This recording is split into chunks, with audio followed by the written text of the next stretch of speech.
the biggest cosmic encounter since Oumuamua, and honestly, the world's most powerful space agencies have gone completely dark.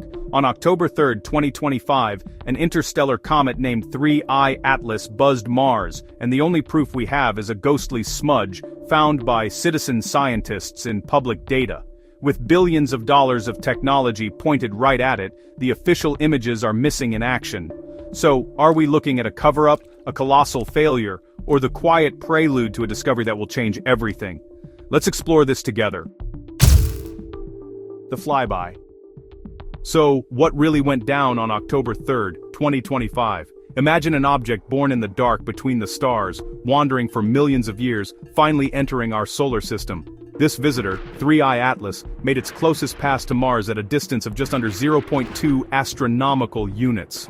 That is about 29 million kilometers, close enough to give us the best look we have ever had at an interstellar object. This wasn't some distant blurry dot. The comet was right in the neighborhood of our most advanced robotic explorers. Experts like Dr. Casey Leese have spent their careers waiting for a moment like this. In response, a fleet of spacecraft was mobilized. NASA's Mars Reconnaissance Orbiter, the European Space Agency's Mars Express, the UAE's Hope Probe, and China's Tianwen-1 all had their schedules scrambled. Mission planners worked overtime, recalculating trajectories to point their instruments at this fleeting target. The comet was moving at a speed no solar system object could match, a ghost passing through the Martian sky. The opportunity was historic, but it was also incredibly brief. The promise of Mars.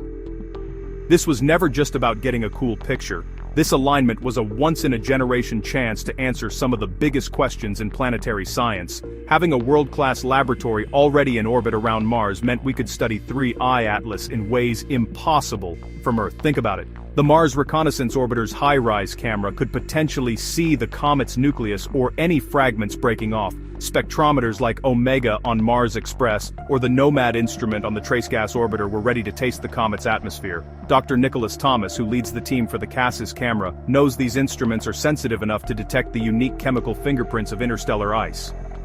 Are the building blocks of life the same in other star systems? Is the water in this comet similar to ours? These instruments were designed to answer exactly those questions by analyzing the gases in the coma. It was a chance to perform a chemical autopsy on a pristine sample from another star system, testing every theory we have about how planets are made. Every asset was pushed to its absolute limit for this cosmic flyby. A faint signal emerges. With the world's major space agencies completely silent, the first piece of evidence came from where nobody expected it, the public data archives. Working independently, two citizen scientists known for their meticulous work processing raw space images made the first confirmation. One of them was Kevin M. Gill, a software engineer at JPL who is famous in space circles for turning raw data into art and science. They downloaded the public Mastcam Z images from the Perseverance rover just hours after they arrived on Earth. The process was painstaking. They took dozens of long-exposure images of the Martian night sky, carefully aligned them using the background stars, and then used complex algorithms to subtract the immense noise. And then, they saw it. At the exact predicted coordinates for 3I Atlas, a faint, diffuse patch of light emerged from the static. It is not a dramatic photo. It is a subtle, slightly smeared glow, but it is real. They released their findings cautiously, sharing their annotated images and the code they used so anyone could verify their work. It was a testament to open data and persistent curiosity. The auditable path. Seeing a faint smudge in an image is one thing, but proving it's actually an interstellar comet and not just, say, noise, is a whole other challenge. The path to this detection had to be fully auditable, which means every single step was carefully documented and reproducible. The analysts started with raw, 29-second exposures from Perseverance's Mastcam Z camera. The principal investigator for this camera, Dr. Jim Bell, designed it for, honestly, incredible scientific precision. For each image, a T-ratio R-browger R-derby and omichinrustans ambassador. Hard-showing had to find a matching dark frame, that's an image taken with the lens cap on, to map out and subtract the camera sensor's own electronic noise. Then flat field corrections came next to account for dust on the lens and any variations in pixel sensitivity. After that, they had to align, or register, every image with sub-pixel accuracy against a star catalog. Only then could they stack the dozens of cleaned frames together. They actually used multiple methods to combine these images, which boosts the signal of a faint object while averaging out random noise. The final step? Modeling and subtracting the Martian sky's background glow. What was left was the detection, a signal statistically strong enough to be real. This wasn't guesswork, it was a forensic process start to finish. Viral myths and reality checks. The moment the legitimate faint signals started to circulate, the internet did what it does best. It found fakes that were, well, way more exciting. The most viral was this sharp, bright streak in a Perseverance Navcam image from October 3rd. People claimed it was the comet, clearly visible and dramatic. But seasoned analysts immediately got skeptical. Planetary geologist Emily Lakdawala, who's known for her forensic checks of space images, ran the numbers. She plugged the image time and coordinates into JPL's Horizons system, which is really the gold standard for locating objects in the solar system. The streak's path, speed, and timing matched Phobos, Mars's inner moon, caught during a long exposure. Classic case of mistaken identity. Another claim focused on a different bright streak, but analysts quickly showed it was moving at least 10 times faster than the comet's predicted speed across the sky. So, it was likely a meteor, or maybe even a cosmic ray, hitting the sensor. Emily and others methodically debunked these claims, showing side-by-side comparisons of the fake streaks versus the comet's actual predicted path. The lesson here is pretty clear. In the age of instant analysis, rigorous verification matters more than ever. The silent orbiters. So, where were the multi-billion-dollar orbital missions while citizen scientists were making the only public detection? The silence is honestly what makes this story so strange. Let's be clear about what we're missing. The Mars Reconnaissance Orbiter carries the HiRISE camera, a telescopic instrument so powerful it can spot a coffee table on the Martian surface from 300 kilometers up. Its principal investigator, Dr. Alfred McEwen, and his team could have delivered the sharpest image of an interstellar object ever seen. The ESA's orbiters were ready to perform a chemical analysis. The Trace Gas Orbiter can detect atmospheric gases in trace amounts. If 3I Atlas was venting anything unusual, any molecule not seen in our own comets, it would have found it. The UAE's HOPE and China's Tianwen-1 were also observing, providing a global network of coverage. The potential for a breakthrough was immense.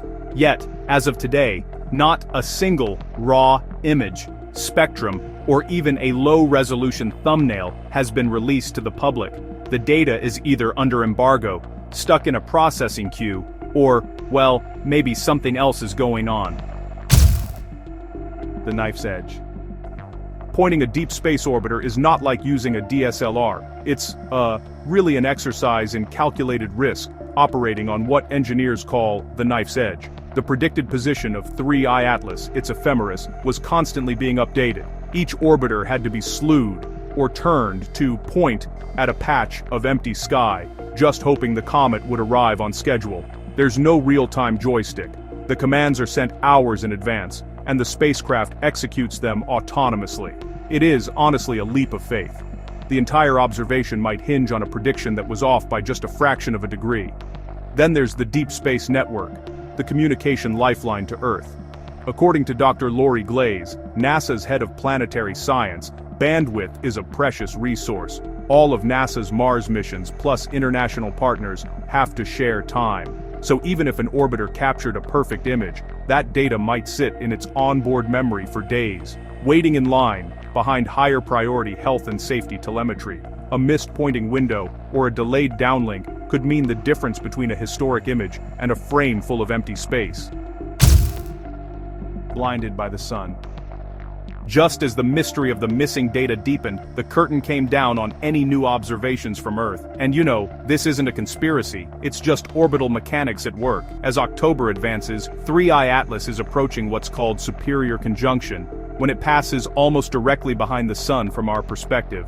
This celestial alignment, happening around October 21st and 22nd, effectively blinds us. The sun's overwhelming glare makes it impossible for any ground-based or near-Earth telescope to safely observe the comet. The comet's most active phase, its closest approach to the sun, or perihelion, happens on October 29th, right in the middle of this blackout. As Dr. Michael S. P. Kelly has noted in his research, this is the most critical time to observe a comet for outbursts. It's when the comet should be at its most dynamic, and we are completely unable to watch. This blackout will last until early December, so for now, the silence from the Mars orbiters is compounded by a physical barrier. The universe itself has blocked our view, leaving us to wonder what is happening in the glare. The working hypothesis. Before the data blackout and the mysterious silence, what did scientists actually think 3I Atlas was? Based on early observations, a working hypothesis had formed. The evidence suggested it was a natural interstellar comet, not an artificial object like some had speculated about Oumuamua. Its behavior was broadly comet-like. Analysis of its light signature pointed to a composition rich in carbon dioxide gas. What was more interesting was what seemed to be missing. Like the previous interstellar visitor 2I Borisov, which was studied extensively by scientists like Dr. Denis Bodowitz, 3I Atlas appeared to be depleted in dicarbon. This is the molecule that gives most solar system comets their classic green coma. Its absence suggests a different chemistry, born in a different kind of stellar nursery. Some early unconfirmed spectra even hinted at an excess of certain metals, like nickel. But all of this remains provisional. Without the high-fidelity spectra from the Mars orbiters, this hypothesis is just an educated guess. The final word on the comet's chemistry is locked away in the very data we are all waiting for. What remains and what comes next? The data from the Mars flyby might be out of reach for now, but the story is not over. There are a few long-shot possibilities for observation during the solar conjunction blackout. The SOHO spacecraft, which constantly stares at the sun, has a coronagraph called LASCO C3 that might catch a glimpse of the comet. It's not very sensitive, so it would only see 3I Atlas if the comet had a major outburst and brightened dramatically.